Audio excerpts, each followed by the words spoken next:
ചെയ്യാതെ നിനക്ക് വേണ്ടി അറിഞ്ഞു ദുആ ചെയ്യുന്നവനാരോ അവനാണ് നിന്റെ ഏറ്റവും നല്ല കൂട്ടുകാരൻ എന്ന് ഉബയ്യ് ഇബ്നു കഅബ് റളിയല്ലാഹു അൻഹു. എനിക്ക് വേണ്ടി ദുആ ചെയ്യണേന്ന് പറയാതെ തന്നെ ഓർത്ത് ദുആ ചെയ്യുന്നവൻ അവനാണ് ഏറ്റവും നല്ല കൂട്ടുകാരൻ. അപ്പൊ അങ്ങനെ നോക്കുമ്പോൾ നിങ്ങളുടെ ഏറ്റവും നല്ല കൂട്ടുകാരൻ ഞാനാണ്. അല്ലെ ഇന്നലെ എറണാകുളത്ത് നിങ്ങൾക്ക് വേണ്ടി നിങ്ങൾ ആരെങ്കിലും പറഞ്ഞിട്ടാണ് ഞാൻ ദുആ ചെയ്തത്? അപ്പോൾ നിങ്ങൾ എൻ്റെ നല്ല കൂട്ടുകാരനാവണം. ആവോ? അങ്ങനെയാണ്. നിങ്ങൾ ഈ വാത് കഴിഞ്ഞ് ഉസ്താദെ കബീർ ഉസ്താദിന് ആരോഗ്യം കിട്ടണം അവസാനമൊക്കെ നിങ്ങൾ ആരെങ്കിലും പറയണ്ട. പണ്ട് നല്ല കൂട്ടുകാരുണ്ട്. അള്ളാഹു നല്ല കൂട്ടുകെട്ടിൽ പെടുത്തട്ടെ. ഒരുമിച്ച് കൂടെ നല്ല കൂട്ടുകാർ ജീവിച്ചിരിക്കുന്നിടത്ത് ബറക്കത്തുണ്ടാവും, മോശമായ കൂട്ടുകാർ ജീവിച്ചിരിക്കുന്നിടത്ത് അദാബുണ്ടാകും. ഖുർആൻ രണ്ടും ഖുർആനാണ്. പക്ഷെ അത് ഓരോന്നോരോന്നായിട്ട് പറയാം. അള്ളാഹു സ്വീകരിക്കട്ടെ, അള്ളാഹു സ്വീകരിക്കട്ടെ. അതുകൊണ്ട് ഖുർആൻ ആദ്യം പറയുന്നു പിശാച് മനുഷ്യനെ ചതിച്ചത് കൂട്ടുകാരന്റെ രൂപത്തിലാണ്. അതുകൊണ്ട് സഹോദരങ്ങളെ നല്ല കൂട്ടുകാരെ തിരഞ്ഞെടുക്കണം. എന്ത് കൂട്ടുകാരെ? നല്ല കൂട്ടുകാരെ തിരഞ്ഞെടുക്കണം. ഒരാൾക്ക് നല്ല കൂട്ടുകാരെ കിട്ടി, പക്ഷെ അത് കൈവെള്ളയിൽ കിട്ടിയിട്ട് അവൻ കളഞ്ഞു. ഖുർആനിൽ 3 ആയത്തിറങ്ങിയത് അവന്റെ പേരിലാണ്.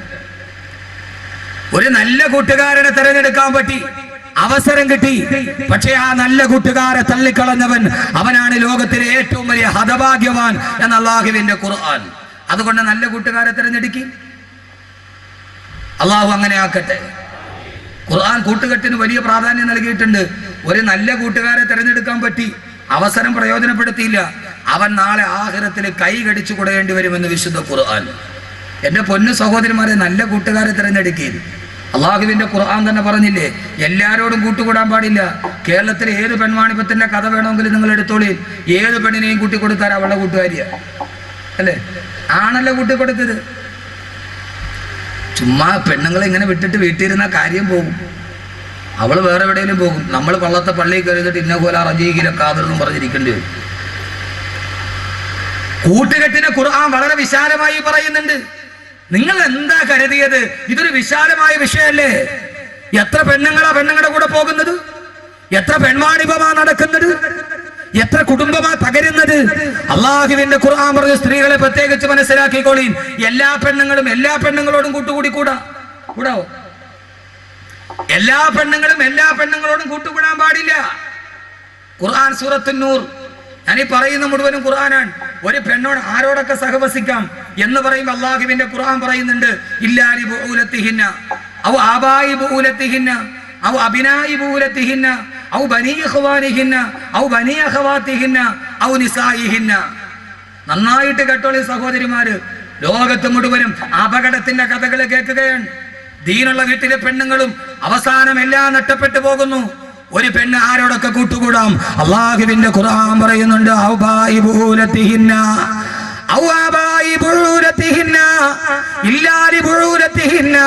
മുഖവും മുൻകൈയും കാണിച്ച് നിനക്ക് സഹകരിക്കാം. നിന്റെ ഭർത്താവിന്റെ അടുക്കൽ കുഴപ്പമില്ല, ഭർത്താവിന്റെ പിതാവിന്റെ അടുക്കൽ കുഴപ്പമില്ല, ആ ഭർത്താവിന്റെ മക്കളുടെ അടുക്കൽ കുഴപ്പമില്ല. ഓ പെങ്ങളെ, നിന്റെ സഹോദരന്റെ ആൺമക്കളുടെ അടുക്കൽ കുഴപ്പമില്ല. നിന്റെ സഹോദരിമാരുടെ ആ മക്കളുടെ അടുക്കൽ കുഴപ്പമില്ല. അത് കഴിഞ്ഞിട്ട് ഖുർആൻ പറയുന്ന വാക്ക് എന്നെ കേൾക്കാനത്തെ സഹോദരിമാരോട് പറയട്ടെ. അല്ലാഹ് പറയുന്നു, എല്ലാ പെണ്ണുങ്ങളോട് കൂട്ടുകൂടി കൂടാ.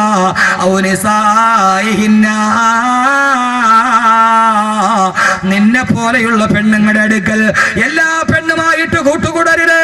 എല്ലാ പെണ്ണിനെയും വീട്ടിൽ കയറ്റല്ലേ.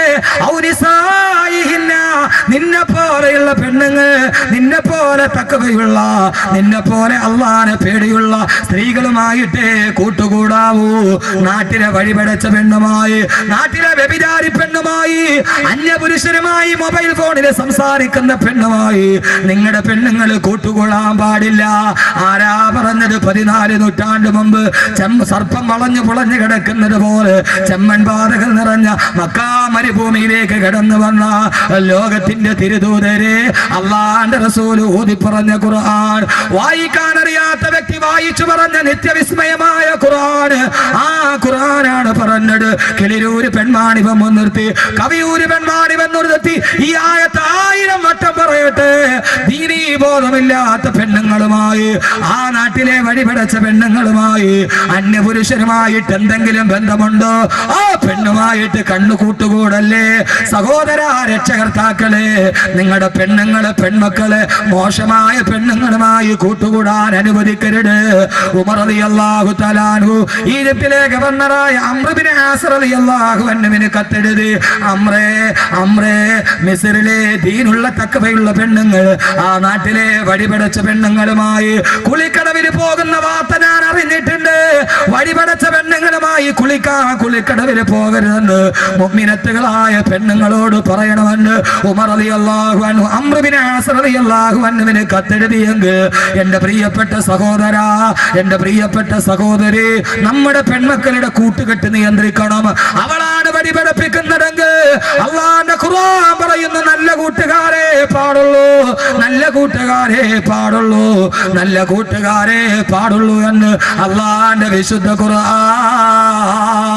ഒരു നല്ല കൂട്ടുകാരനെ തെരഞ്ഞെടുക്കാൻ കഴിഞ്ഞു. ഈ യുവാക്കൾ ഒരുമിച്ച് കൂടിയത് നന്മയ്ക്ക് വേണ്ടിയല്ലേ? ഈ യുവാക്കൾ ഒരുമിച്ച് കൂടിയത് നല്ലതിന് വേണ്ടിയല്ലേ? അവരെ നല്ല കൂട്ടുകാരല്ലേ? ആ കൂട്ടുകെട്ട പള്ളം പ്രദേശത്തിന്റെ ഈ കൂട്ടുകാർ അള്ളാഹു നിലനിർത്തി കൊടുക്കുമാറാകട്ടെ. ഈ കാസർഗോഡ് എനിക്ക് എത്രയോ കൂട്ടുകാരുണ്ട്. ഒരു 4 കൂട്ടുകാരെ എനിക്കറിയാം.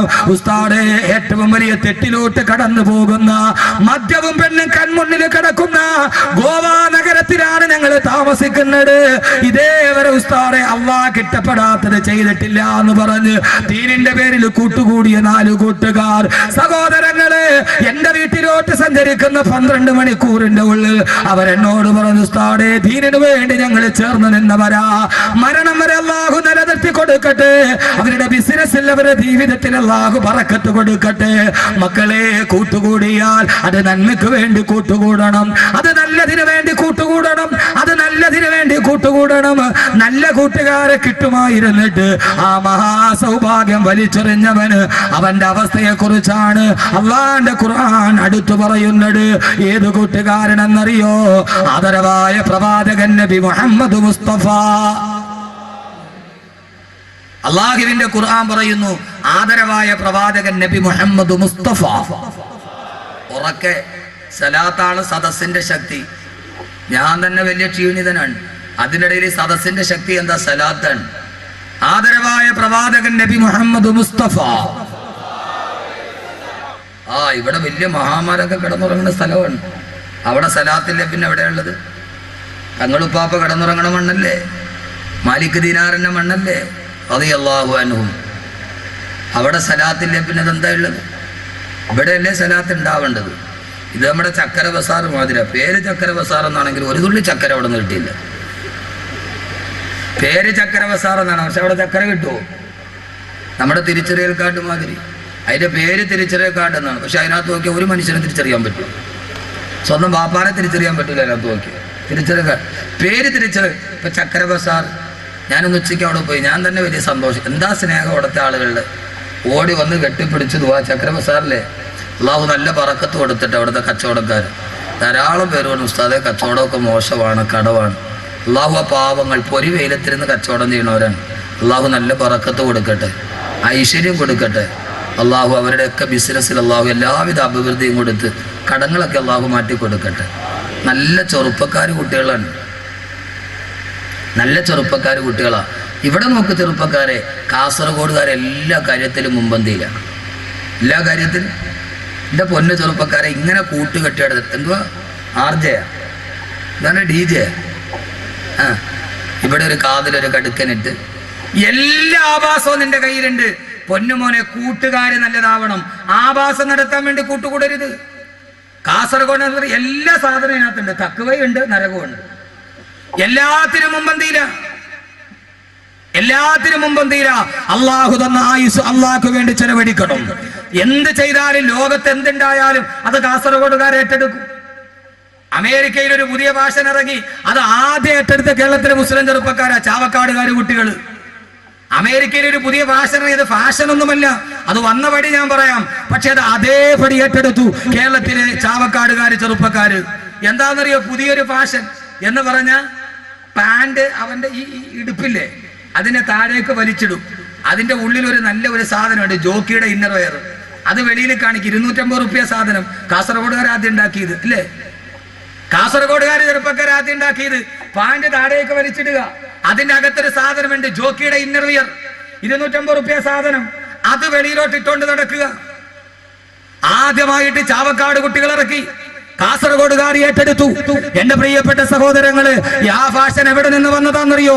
അമേരിക്കയിലെ ജയിലിൽ സ്വവർഗരതിക്കാരായ തടവുകാർ അവരുടെ ഇണകളെ ആകർഷിക്കാൻ വേണ്ടി അടയാളമായി കാണിച്ചതാണ് ഈ വസ്ത്രം താഴോട്ടുരിഞ്ഞിട്ടത്. അത് ഫാഷനായിട്ട് തിരഞ്ഞെടുത്തു കാസർഗോഡ് ചെറുപ്പക്കാർ.